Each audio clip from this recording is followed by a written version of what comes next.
Hey everybody, I just want to share a little video project I started working back on in 2018.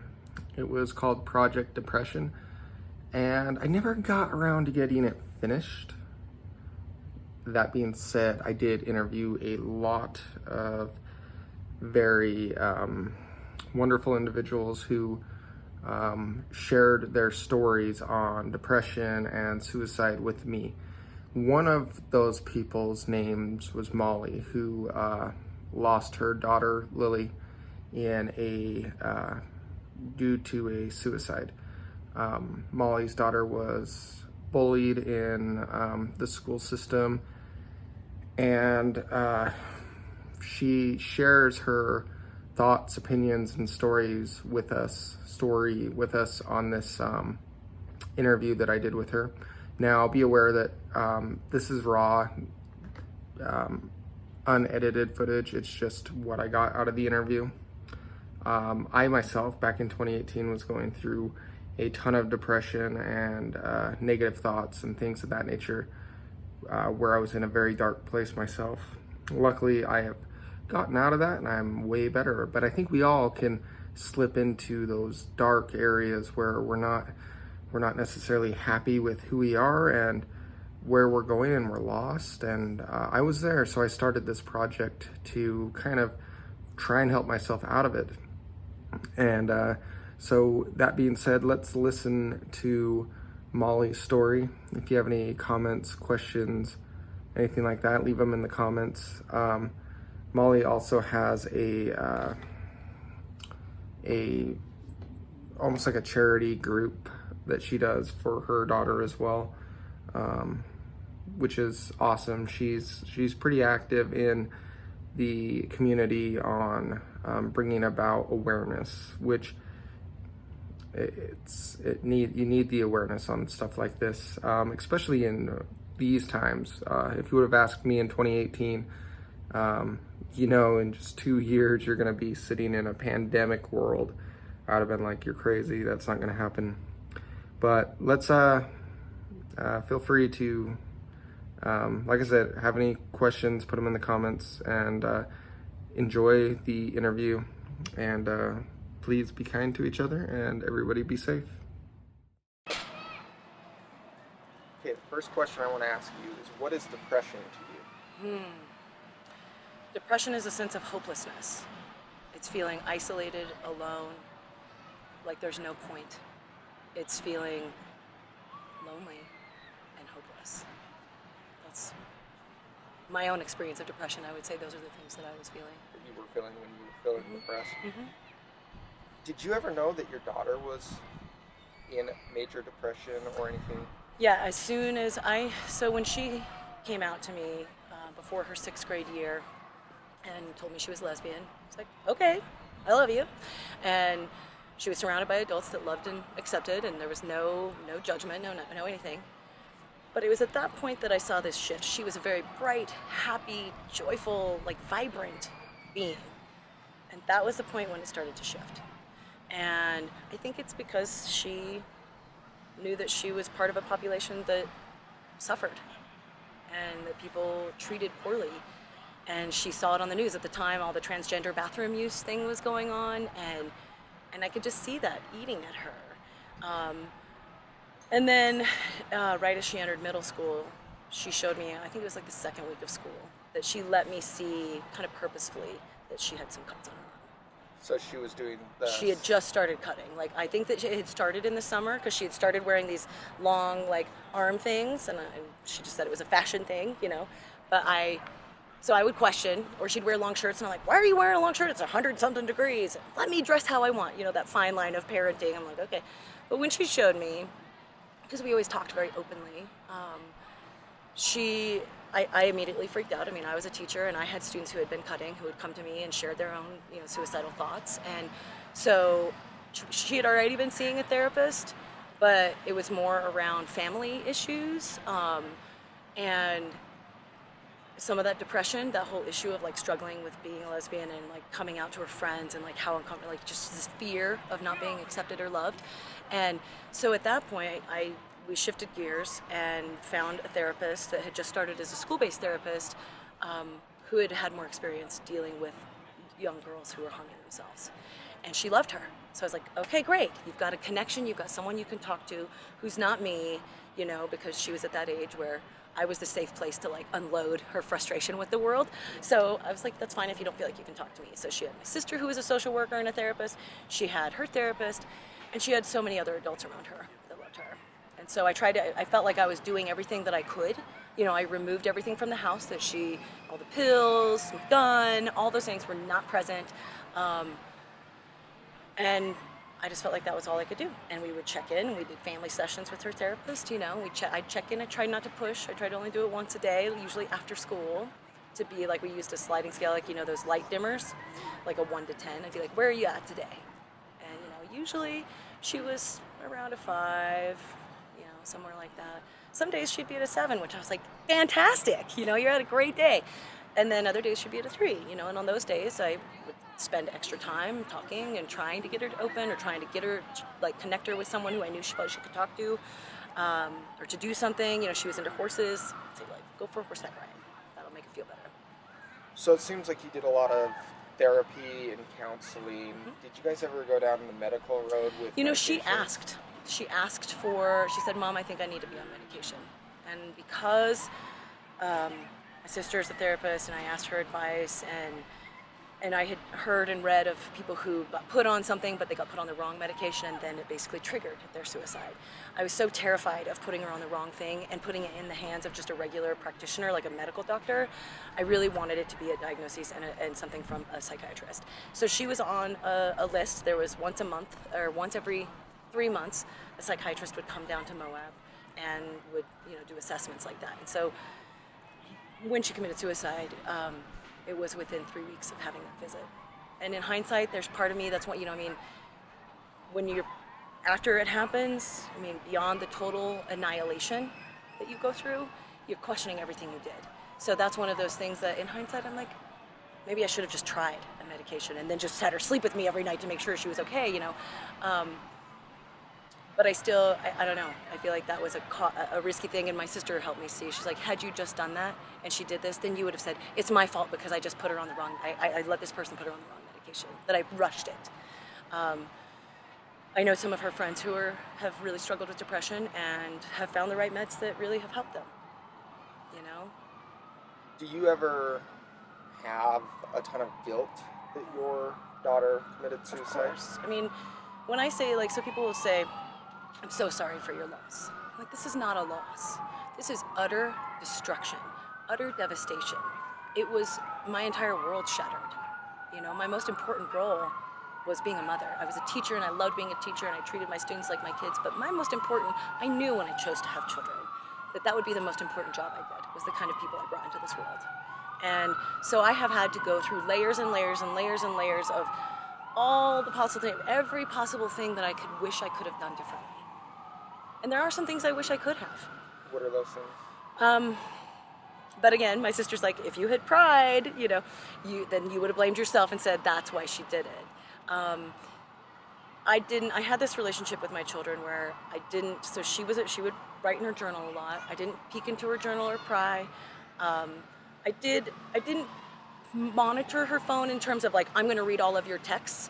But I had told her she couldn't have a Facebook account. I had told her I would check when she's watching something on her iPad. What are you watching? Stuff like that. But I said, as long as we're talking, as long as you're telling me when you're feeling bad, and as long as we're in dialogue, I'm not going to pry. And there are times that I definitely wish I would have pried, but one piece that happened that I think all parents need to know is, don't get your kid an iPhone. Yes, they're great because they're secure, but you can't get into them.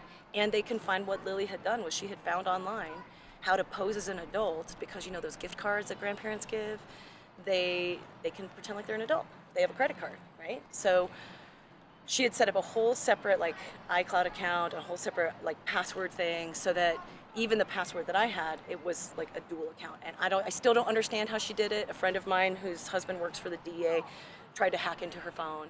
There was no getting into her phone. And we had to end up reopening the investigation because of the circumstances of the bullying she experienced that we found out about later. to try and find any evidence of that on her phone. So in some ways, I wish I would have done that. When we read her journal afterwards, I had been informed that some kids had seen that she had drawn a picture of someone who had killed themselves. And so we immediately went to a family session.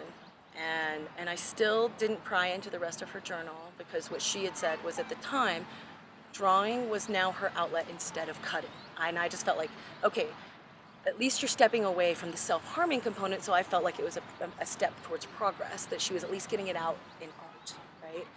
So I didn't pry into her journal. But then after she died and I read it, it was just amazing to all of us how she could see herself and write about herself in such a horrible way.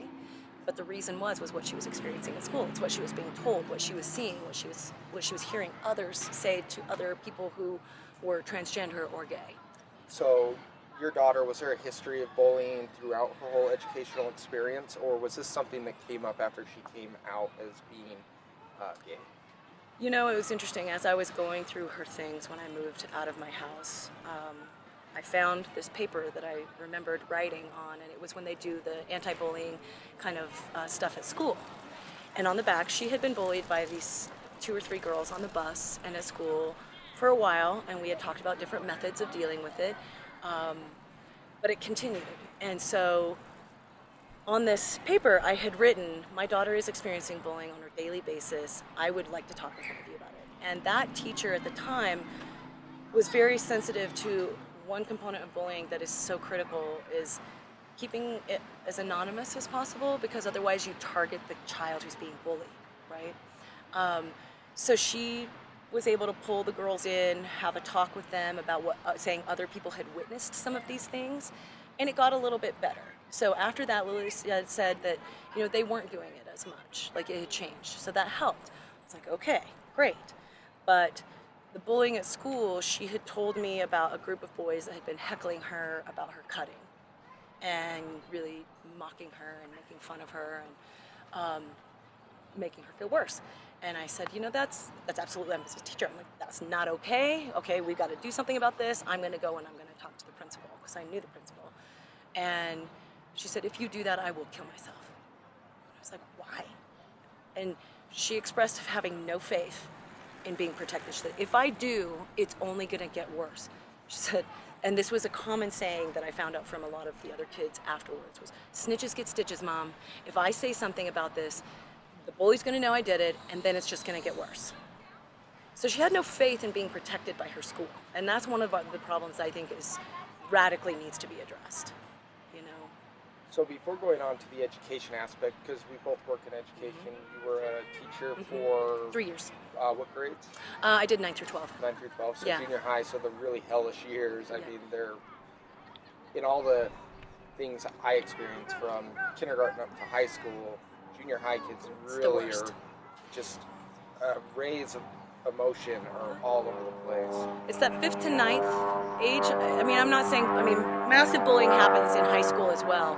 It's just when they're little kids, they'll punch each other or they'll pull their hair, But in middle school, it takes that shift to where the verbal assaults are really what get people. And that's a piece that I feel like is missing in the way that we approach bullying. Is there something you would say to kids, or even the kids that were responsible for bullying your child? Is there something you'd like to say to them, or maybe advice, anything like that? So to kids who are being bullied, I would say find someone you trust, and you have to talk to them about it, because it has to stop. And I know that at that age you think you can handle it on your own, but you can't. You need help. And to anyone who's bullying, I truly believe that one of the big things I've been pushing with the state and with my school is there have to be therapists, trained therapists in every school. Not one that bounces around between all of them. They need to be in every school. And bullying is violence, and violence is a mental health issue for everybody. So people bully for a reason. They're suffering for some reason, and they are taking it out on other people. I really tried to, because there was an area I feel like our school district failed me, failed Lily, failed the bullies, failed everyone who witnessed, was that they didn't address it enough with the bullies. I was asking for restorative justice, which would require, and that's a program that when done correctly, really can make a difference in terms of a person getting therapy to understand what they did and to understand the impact of their actions, right? And then to apologize, to try and make peace with someone, to just apologize. So to the boys, I still don't know if their parents were ever even told. So I feel for them and I worry for them about their own, at that developmental age with your brain and hormones and sexuality and all those things that flood your mind. If you had even just gone along with what maybe somebody who's the primary bully was doing because you were kind of friends and you were kind of scared, had you just gone along and then there was this result, how much would that destroy you and eat at you for the rest of your life? So I feel like these kids need to talk with someone for them to be okay. I really want them to be okay. I don't hate them. I don't want to. I mean, yes, initially I was like, I can't believe they would tell my daughter over and over to kill herself the day that she died. But I know, I really feel like they're suffering and they need help, because often there's this progress that happens that a bully that doesn't get the help they need will often become sociopathic and become more harmful, but also they will often end up killing themselves. And I don't want these boys to end up killing themselves. So that's discussing the children. I'm not going to say you were an educator, because I think you still are an educator, you just aren't practicing in the field right now. What time period was this when your daughter took her life? Like she was 13, and it was January 26th of 2017. So almost 2 years ago. So still actually kind of fresh in this area. Absolutely. Though. As an educator, do you think you were even provided with the tools or the knowledge on how to handle bullying or kids that come out and tell you they're depressed? I know I did a class like we were talking out in Tooele, and one of my big things is, yeah, you don't have to get to know these kids on a personal level and get all in their lives, but you need to be there for them. Mm-hmm. And a lot of the bus drivers were like, we can't, no, we're not even supposed to talk to them. And I think we were just discussing this with the state school board meeting yesterday, that there's some confusion in the law, and it was clarified. I mean, I think I didn't break the law, because students would come to me. I had numerous students that had come to me and shared their depression, or that they were self-harming, or that they were being bullied, and I always connected them immediately, convinced them to go and talk to the school therapist. But no, I feel like there's a lack of training. A lot of trainings that exist are online, and those are ineffective. For real effective bullying training, you have to have someone come into the school, someone who is also very aware of the world these kids face, which is so radically different from the world I faced as a child. The whole cyberbullying and the social media component of this is massive. It is they can never escape it, right? Like Lily had set up a fake Facebook account. I didn't know that until after she died. And her friends told me that there was a lot of bullying that went on in there, but I did not know that. But I feel like, no, trainings have to be in person. And I think even the people who are doing the trainings really have to reassess, how are we addressing this different world these kids face, right? It's so different. In the week, like in the days or the week following her death, someone overheard one of the ladies in the office of her school say, these kids just need to toughen up. I was bullied and I survived. And that is a huge piece of the problem, right? It's this idea like, oh, quit being so sensitive, toughen up. Well, guess what? They have so much information at their fingertips to be cruel to one another and also to find out how to kill themselves. And we have to wake up to that. Yeah, I think there's a huge gap in generations when you bring that up. I've heard the same thing with some of my previous employees and even current employees or coworkers, so I'd say, is, oh, they need to just toughen it up. Mm-hmm. That's the problem with this generation nowadays. It's like they're too brought up to being sensitive. weak and sensitive. What do you say to those people? Oh, I say that right there is part of the problem. That's why kids are killing themselves. It's because you have to wake up and understand, yeah, they're sensitive. We want them to be feeling, because you can't, if you are not a compassionate person, you don't care if you see someone suffering, right? That's a problem.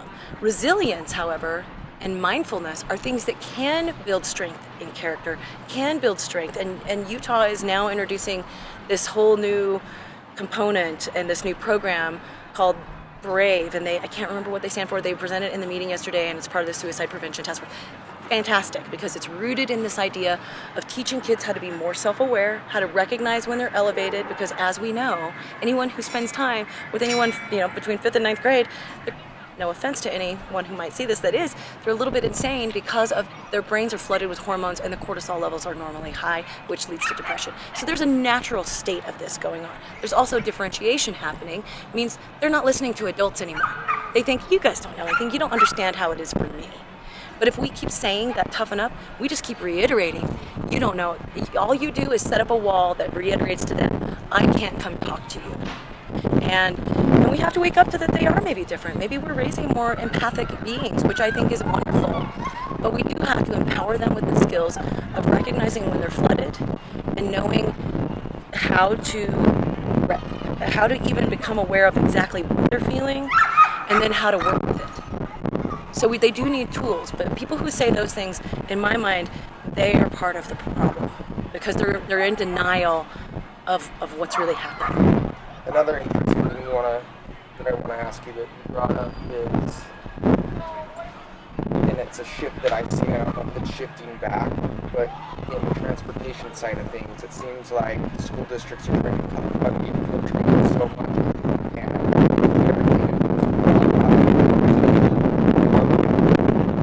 it's called safe schools or something like that. Like all your information online, that's where your trainings are coming from, and I myself do not like that type of training because I think it's just cheap and a way out, and you can't even really gauge whether someone's being successful in that course because they can go do it, just press next. And that's where I've pushed. So my district was going to go to an online program, and so I've tried to really shout out how many good changes they have made, right? By getting therapists in every single school, by changing policies, making it more clear, taking away some of that ability for it to seem to children when they see administrators pick and choose who they give consequences to, or lesser and greater, they lose faith, right? But those trainings, they were going to go with an online one, and that's a failure because I've done enough of those that you can tune out. You can just some of them you can just skip through and fast forward to the end and take the test, right? And just be like, boom, boom, boom. They also don't allow for people to ask specific questions. Like, this is exactly what I'm seeing in my room. What do I do? It has to be specific. Sometimes, there are generalities of bullying, but there are some areas where it's much different than others, right? And especially when it comes to, my daughter was on this, she wasn't sure where she landed. She came out as a lesbian, but she wasn't really sure where she sat with that, if she was bisexual or where she was. And that's normal. She's developing sexuality. That's what kids are doing, is figuring themselves out at that age. There are not enough, that's missing from most of our schools, is that LGBTQIA awareness, just to us, and teachers to understand what it means, and most importantly, how significantly more often they are bullied, how much more often they attempt suicide, how much more often they commit suicide. And they need to be addressing that through trainings, and those trainings need to be mandatory. We had one that we were able, I think it was partly just because of Lily that they chose to make it a mandatory training, but you would be surprised how many people were resistant to it and saying things like, why do I have to go to this thing that I totally disagree with, right? Again, that being part of the problem. And in the code of ethics that teachers are supposed to abide by, even in state law, you're not supposed to be discriminating against someone based on their sexuality or their gender identity, in addition to all the other basic things that we know not to discriminate against. And yet somehow there is this underlying discrimination that is institutionalized, that it's somehow okay to discriminate or just ignore. Because Lily saw bullying happen in classrooms in front of teachers, with especially her transgender friend, and kids saying, you're not a boy, you're a girl, your name's not that, your name's this. and teachers allowing it. So what does that do to a child? They see that person basically as saying, I agree. So this is a two-fronted question real quick, but nationally the suicide rate is on the rise. Locally, it's on the rise even more. Exponentially. And if you had an opinion on it, or in your research, have you figured out, or have you come to like this realization of why in Utah, especially in the youth population, we're having this explosion of suicide rate? I think it's a few reasons. And one of the things I've been trying to push with our school, which they're doing this now, and I'm trying to push with the state school board in terms of one of the key ways that they have to begin addressing this is doing surveys. They have to ask kids how they feel. They can't assume how they feel, right? Because we don't. We want to think we know what their world is like, but it's so different from ours. So we have to recognize they're facing a different world. This social media thing is extremely toxic. Right? Yes, it can have good components, but we see a lot of the toxicity going on there, especially in that age group, and we see adults modeling that behavior, right? So I feel like it's because they're not being asked, so nobody really wants to address that, even though I think now they're taking it more seriously and they're going to address it. I think we have to understand that there's lack of training. And also, I think if in these surveys, it's critical to be asking kids their gender orientation and their sexual orientation and their gender identity, because I think that and that also needs to be asked on every suicide attempt and on every suicide. No one asked me that when she died, but it should have been asked, because I think that what you will find is there is an institutionalized wall in the state and institutionalized discrimination against gay kids and gay people in general. And I'm using gay as a generality, I should say LGBTQIA, queer, whatever. But for any of those folks, they're discriminated against. The world is hopeless to them. I sent you the picture of the rainbow horse, right? That was Lily's project to say, this is like how I see the world. And she painted this beautiful horse, and it was rainbow colored. Everything around is gray and dead. Beautifully drawn, but gray and dead.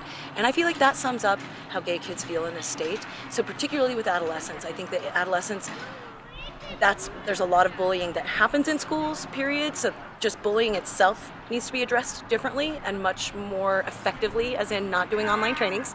But they have to recognize that these gay kids are more bullied.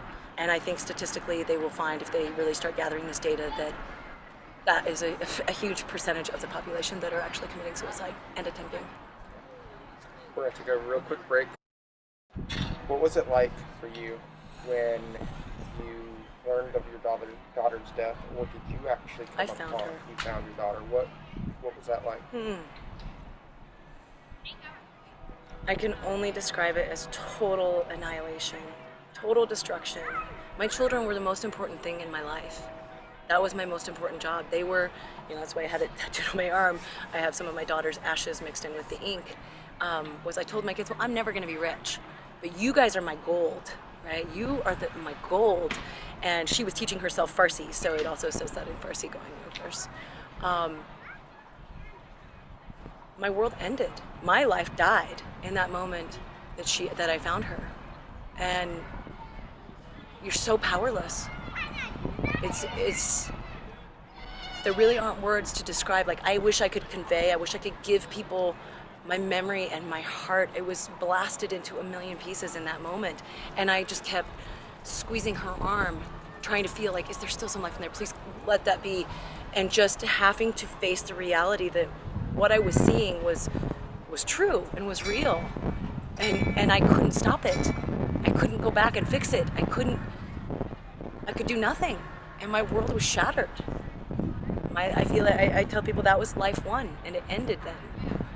I have my son, and I have my family that I love dearly, and that carries through, right? But I can never have her. I can never hug her. I don't get to watch her go to prom, or like this year, she would have started high school. So day one of school was a really rough day. She would have been a freshman. I don't get to watch her graduate. I don't get to have her in my life. I don't get to hug her. I don't get to hold her. I don't get to look in her beautiful eyes. I don't get to hear her laugh and make fun of her for singing because she was always singing off tune, but she'd sing anyways, you know. I was robbed. I feel like she was swallowed, and a huge part of me was swallowed with it. A lot of people like to say that people who commit suicide are selfish, and they don't. I take it as a negative connotation, but I've heard that too, and did you at any time put any blame on your daughter? oh yeah, I mean, there were definitely days or nights when I would be unable to sleep that I would sit out there and just scream at her. Like, damn it, why? You know? How could you do this to me? How could you not think of me? But what I also know from having been suicidal and had those moments, especially since she died, is in those moments you aren't thinking about anyone. All you're thinking about is that they're going to be better without you. And you're swallowed. I feel like my daughter was swallowed by the meanness and cruelty in the world. And when you're my therapist, I'll give you this analogy. So, we talk about building foundations for kids, strong foundations, right? Well, if a foundation crumbles, you can rebuild it.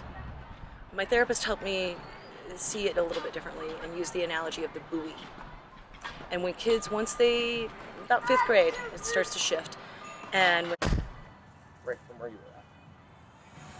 sorry, it's just distracting watching these little children, and those are the things that just rip my heart out. Like, I love seeing them, but it's so painful because I would love to go back to when she was this bright light before I feel the world swallowed her. And so, no, I mean, yes, you could say, if you're looking at it from the outside, that person is only thinking about their pain. But the thing is, they are suffering so greatly that it swallows them. And I know that there's a lot of research saying that, it's a mental health thing. And yes, I mean, to a degree, there's definitely a connection with depression and suicide. But there's a reason people are depressed, right? And that's what we have to address. It's not, it's the genes that are in there, or blah, blah, blah. That might be in there inherently, but what brings it to the point where someone chooses to take their life, that they see that there is no possible better solution, that it will not get any better, that it's better to die. And that they cannot think of all the people who love them and will be destroyed. It's that they are swallowed by their pain. You don't reside in Utah anymore, correct? I still do, but I'll be leaving at the end of October. Is there a reason you're leaving? Can you tell us? Because of all the work that I've done since Lily died, because I saw so clearly from being a teacher what was happening in schools, what was not happening, things like the repeal of no promo homo, the fact that we even had a law on the books that was basically saying it was okay to discriminate against gay students. I realized that particular wall, that particular piece in this state was something that it was killing me to fight it, because I just wanted to wake people up and show them that this is not love. This is not God's love. Because love is not judgmental. Love is not limited. Love is boundless, and love is huge. And here I feel like there's an error in interpretation of love. And our schools and our institutions are not loving people because of their gender identity or their sexual orientation, which means nothing about the kind of person they are. Yeah, you can have a jerk who's gay. Yeah, they're just a jerk, right? But it's not about that, and it should be about the value of, like, what kind of person are you? And if someone's suffering, they need help. If it's a bully, or if it's a victim, if it's a witness. And so I guess I feel like in Utah, for me, that is too toxic. Every time I'm reminded of that, every time I see something, or I hear about, like, that group of men that was going around targeting gay guys and beating them up this summer, every time I hear those things, it's like I found her all over again. So for my own trauma and my own survival, I have to go be somewhere where people get it a little bit more and have a little more love, and that they are willing to mandate into law, like mandated love, right? It doesn't look like you're leaving the state having done nothing, though. So Lily's Hope. Tell us about that. So I started a social impact company. Originally, I was going to try and do a nonprofit, but I don't know if you've ever dealt with nonprofits or like the paperwork. And it's like, nope. I was too afraid that the mission of what I wanted to be focused on in helping others could get deviated from. And so I just made a social impact company. And basically, I created this website. I was selling T-shirts and things like that, but I decided to even stop selling the T-shirts and stuff because I didn't want to deal with having to, like, the state tax commission. I had to file those paperwork. It was just a hassle. The primary goal was just to create a resource to share with people the things that I have learned and the steps that I have taken. And so on the website, I talk about Lily's story. I talk about local advocacy. Basically, like, I narrowed it down. So you're looking at the rack card that I had made. And so on the back side, there's these, the front, there's statistical information, but on the back side, there's 10 basic things that we can do as basic human beings, right? And for all of, everything, it begins with the self.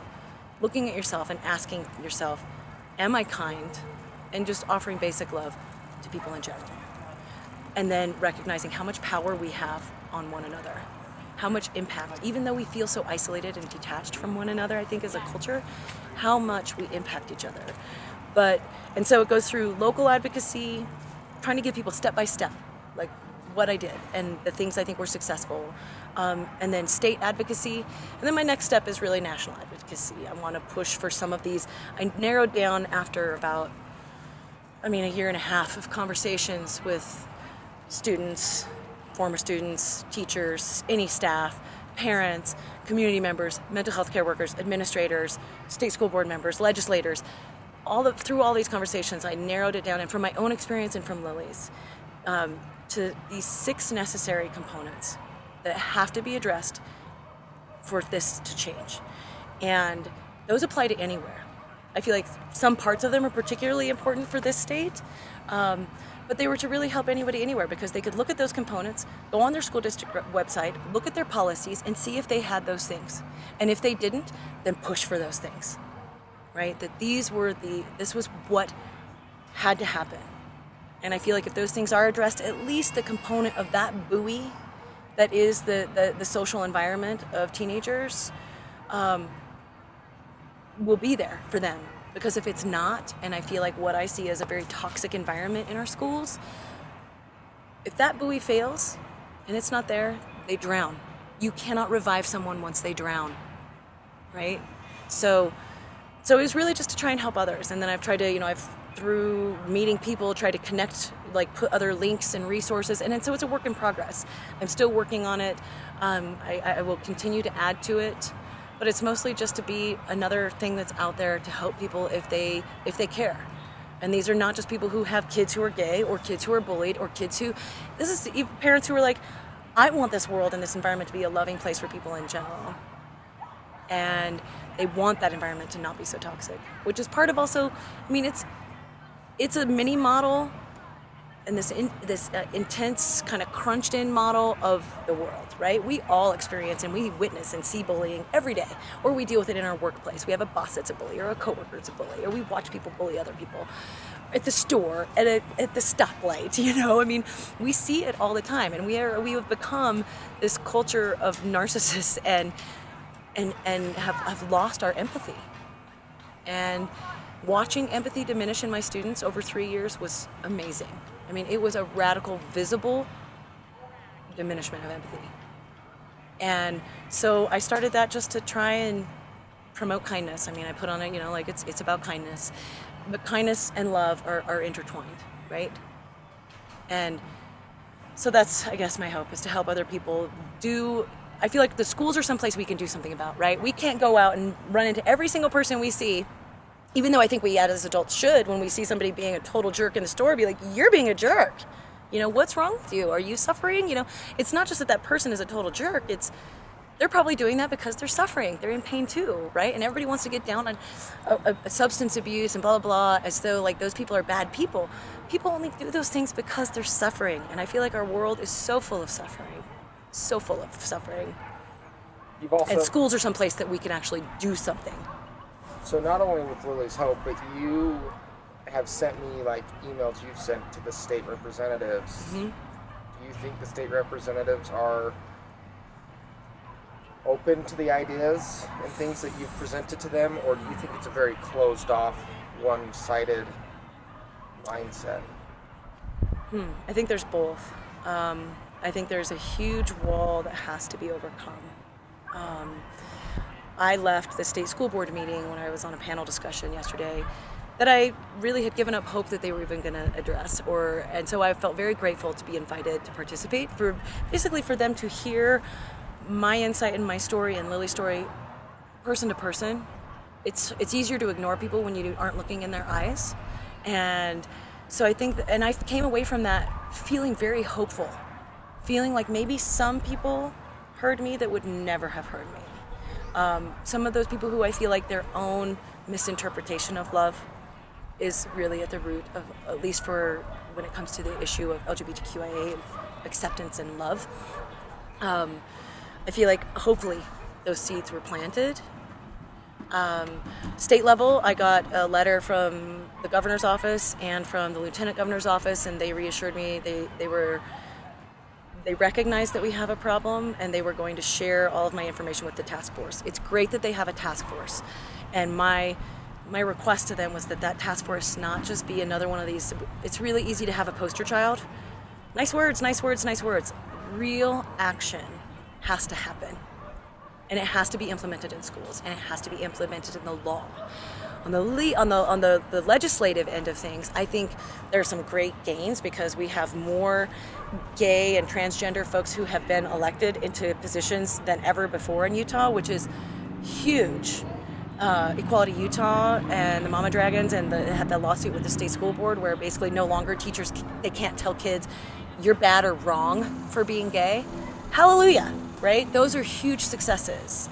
So, but one representative that I had reached out to, who I was told was the one who cared the most about suicide in the state, particularly adolescent suicide, and who co-wrote the laws on the new law on bullying, anti-bullying, and anti-cyberbullying laws.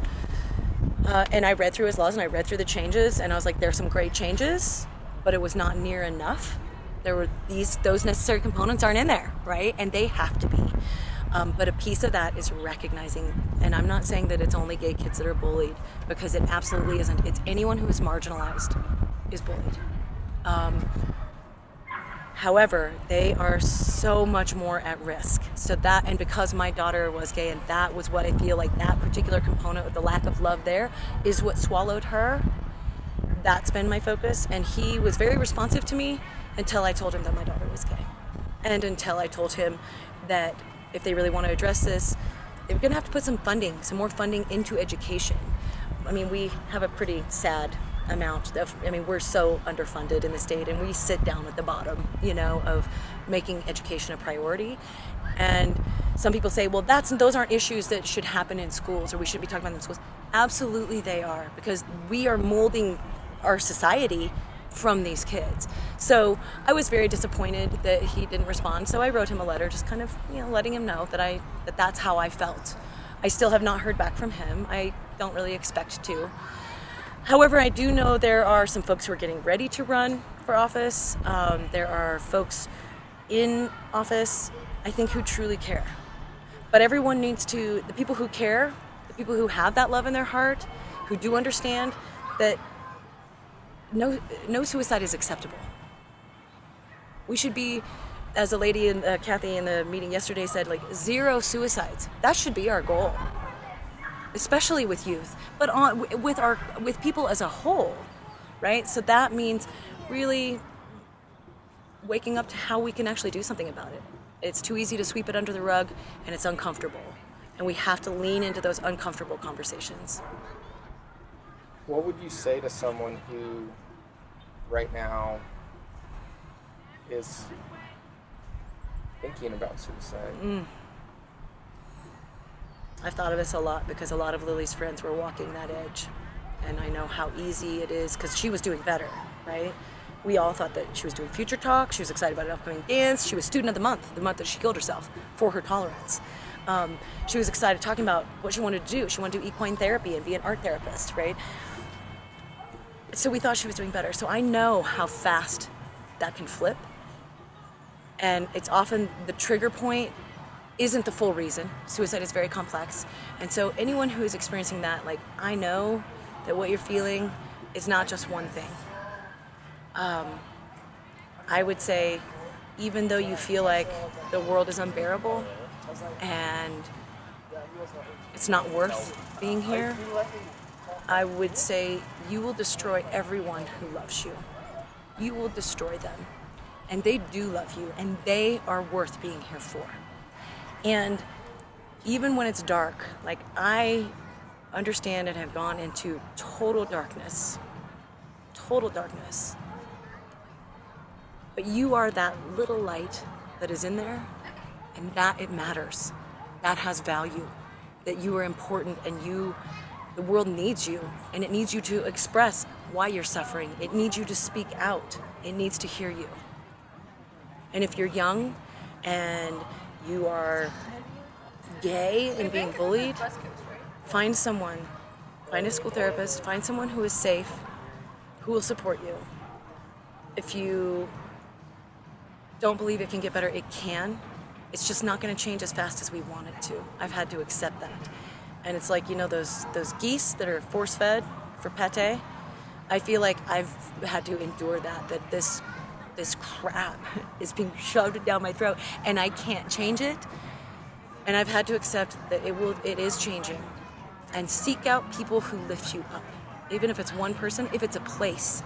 Seek out something that makes your heart feel just a tad bit lighter, and go there as often as you can. Go to that person, go to that animal, to that location, whatever it is, to that thing you do. Maybe it's riding a bike, who knows, whatever it is, something that lifts you up, embrace that.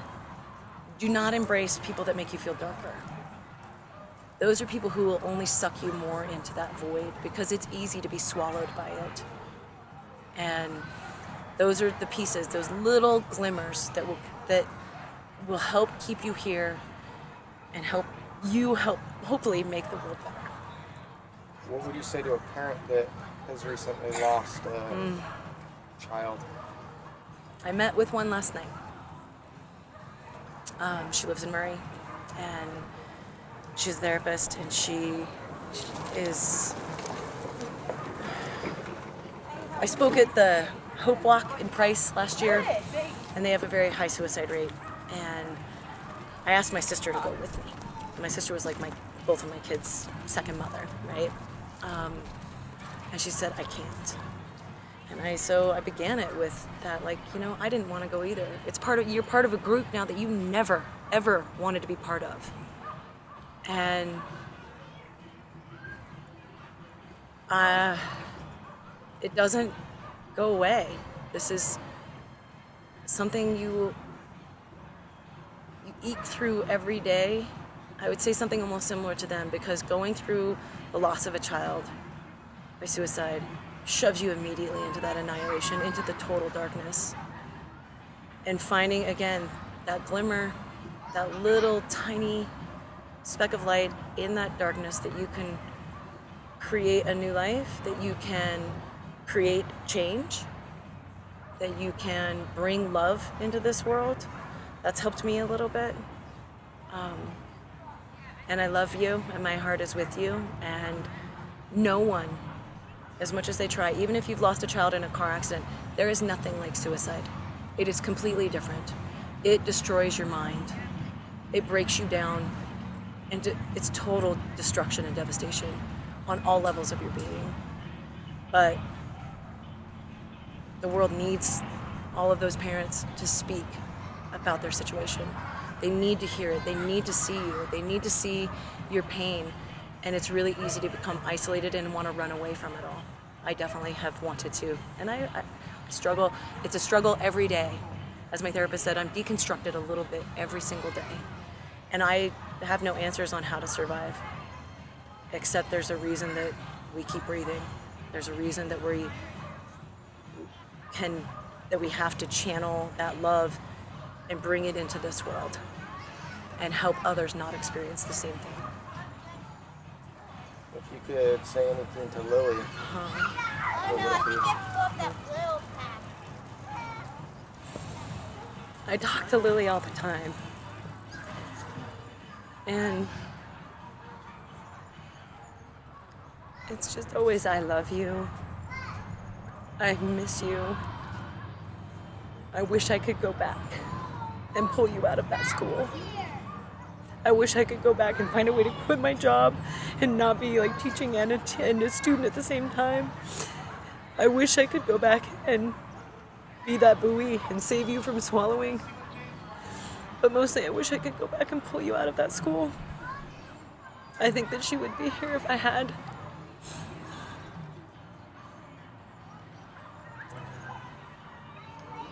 Thank you very much for talking to us. Thank you for taking the time to care enough to have this kind of discussion, because people need to talk about it, and they need to quit stigmatizing it and stigmatizing the family. They need to see that there's so many pieces of where suffering comes from, and we should do everything we can in places we can do something about. That should be a given. So, thank you. Thank you.